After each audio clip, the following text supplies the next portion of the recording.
நேற்று இருந்ததுக்கு நல்ல முன்னேற்றம் இருக்குது, ரொம்ப நம்பிக்கை இருக்குது. விரைவில் குணம் பெற்று வந்து எங்களை எல்லாம் சந்திப்பாங்கங்கிற நம்பிக்கை எனக்கு இருக்கு. இந்த நூற்றாண்டில் இப்படி ஒரு அரசியல் தலைவன் இந்த நிலத்தில் இருக்க முடியுமாங்கிறது சந்தேகம்தான். நமக்கு முன்னாடி நேர்மையாளர்கள் இருந்திருக்கிறாங்க.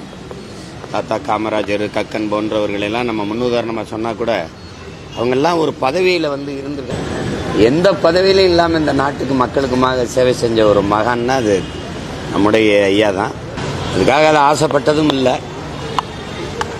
இளம் வயதிலிருந்து நாடு இந்த நிலப்பரப்பு அடிமைப்பட்டு கிடக்கும்போது அதன் விடுதலைக்காக போராடி அதுக்காக சிறை சென்று அதில் தண்டனையெல்லாம் அனுபவித்து பிறகு ஏற்றுக்கொண்ட தத்துவத்திலிருந்து பதவிக்காக அங்கே போனோம் இங்கே போனோன்னு தடம் மாறாமல் ஒரே நிலைப்பாட்டில் இந்த மண்ணுக்கு மக்களுக்குமாக நின்ற ஒரு மனித புனிதர்னா நம்முடைய ஐயா நல்ல கணவர்கள் தான்.